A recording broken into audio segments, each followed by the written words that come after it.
दामिनी यादव और दानिश बनर्जी ने जब 16 और 18 साल की कच्ची उम्र में अपने रिश्ते की शुरुआत की, तब इन टीनेजर्स को समाज में उन पूर्वाग्रहों, कठोर निर्णयों और धार्मिक संघर्षों के बारे में शायद ही कुछ पता था या होगा, जिनका उन्हें बाद में अपने जीवन में एक साथ सामना करना पड़ा।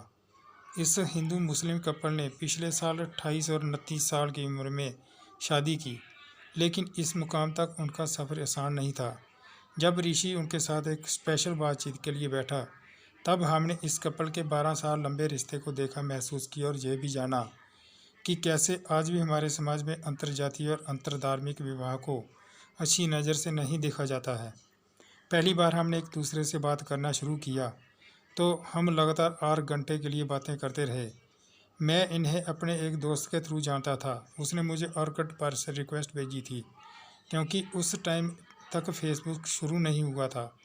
दामिनी उनकी डेटिंग कैसे शुरू हुई कि मेरे सवाल का जवाब देती है। हमारी बातचीत के लगभग एक हफ्ते बाद ही दानिश ने मुझे प्रपोज कर दिया था और मैंने भी उसे बिना देखे ही हाँ कह दिया। वो हंसते हुए कहती, हम करीब 1 महीने के बाद एक दूसरे से मिले, क्योंकि मेरा परिवार बेहद सख्त था और मुझ में उससे इस तरह अचानक मिलने की हिम्मत नहीं थी। दामिनी और दानिश ने पहली बार एक दोस्त की पार्टी में एक दूसरे से मिलने का फैसला किया, जहां उन्होंने पूरी शाम साथ में बिताई। जहां एक टर्नर रिलीजन शादी के लिए परिवार की स्वीकृति प्राप्त करना ही काफ़ी मुश्किल होता है, वहीं हिंदू मुस्लिम शादी होने पर चीज़ें और जटिल हो जाती है। दामिनी एक हिंदू और दानिश एक मुस्लिम, उन दोनों के सामने एक ही चुनौती थी, और वो भी सबसे बड़ी। हालांकि दानिश की मां ने शुरू से दामिनी को स्वीकार कर लिया था, लेकिन परिवार के बाकी लोगों, खासकर दानिश के पिता को समझाने में कुछ साल लग गए। दानिश के पापा ने हमारी शादी को अक्टूबर में मंजूरी दे दी थी। हमने फरवरी में शादी कर ली। दामिनी के पिता भी लास्ट मिनट में ही माने थे। दामिनी परेशानी से कहती है, अब चीज़ें पूरी तरह से बदल चुकी हैं। दोनों परिवारों ने एक दूसरे को खुले दिल से और दिमाग से स्वीकार कर लिया है। दो परिवारों के मिलन की सुंदरता तब और भी निखर जाती है। अब वो हर त्यौहार एक साथ मनाते हैं, चाहे वो ईद हो या दिवाली। दामिनी और दानिश को शादी से करने से पहले बहुत सारे सोशल प्रेजुडिस और जजमेंट से लड़ना पड़ा, लेकिन इससे भी ज़्यादा हैरान और परेशान करने वाली बात यह है कि शादी के 1 साल बाद भी दामिनी को इसका खामियाजा भुगतना पड़ रहा है। इंस्टाग्राम पर दामिनी के 1,81,000 फॉलोअर्स हैं। सोशल मीडिया पर हेट कमेंट्स के बारे में बात करते हुए वो कहती है, सिर्फ इसलिए मैंने एक मुस्लिम से शादी की है और मेरी शादी उनके हिसाब से नहीं हुई है, इसलिए मैं अब तक लड़ रही हूँ। मैं पूरी ईमानदारी से कहूँ तो ये सब बातें या ये हेट कमेंट्स, ये सब मुझे अब परेशान नहीं करते।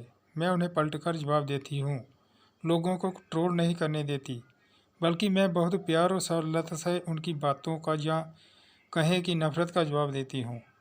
हमारी शादी को लगभग 1 साल होने वाला है, लेकिन लोग अभी भी इसके बारे में बात करते हैं। मैं बहुत मोटी चमड़ी वाली हो गई हूँ, क्योंकि इसके परे बहुत सारी चीज़ें हैं, जैसे कि अगर आज मेरी शादी किसी और से हुई होती जिसके साथ मेरी कंपैटिबिलिटी और बॉन्ड नहीं होता, तो मैं क्या करती? मैं एक बुरी शादी में होती, डिवोर्स होता, दुखी रहती, तब शायद उन लोगों को तसल्ली होती।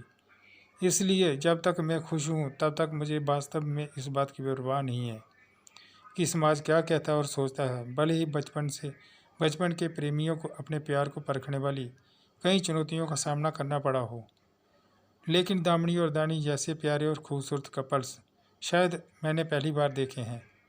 हालांकि किसी ऐसे व्यक्ति से शादी करने जिसे आप इतने लंबे समय से जानते हैं, इससे अच्छा पार्ट क्या हो सकता है?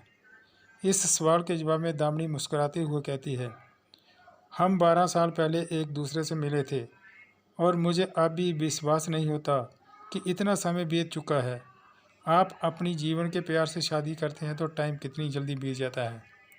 दामिनी कहती है, प्यार का कोई धर्म नहीं होता, और यही बात मुझे सबसे ज़्यादा आशा से भर देती है कि हमारे समाज में ज़्यादा से ज़्यादा लोग इस बात के रेलिवेंस को समझेंगे।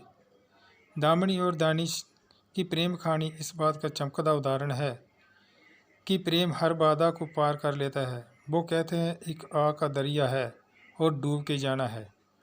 तो दोस्तों ये थी कहानी दामिनी और दानिश के प्यार के आगे नहीं टिकी धर्म की दीवारें।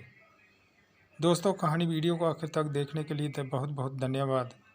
कहानी समाप्त होती है, कहानी कैसी लगी कमेंट करके ज़रूर बताएं। वीडियो को लाइक करें, चैनल को सब्सक्राइब ज़रूर करें। मिलते हैं दूसरी कहानी वीडियो के साथ, तब तक के लिए खुश रहिए और अपना ध्यान रखिए।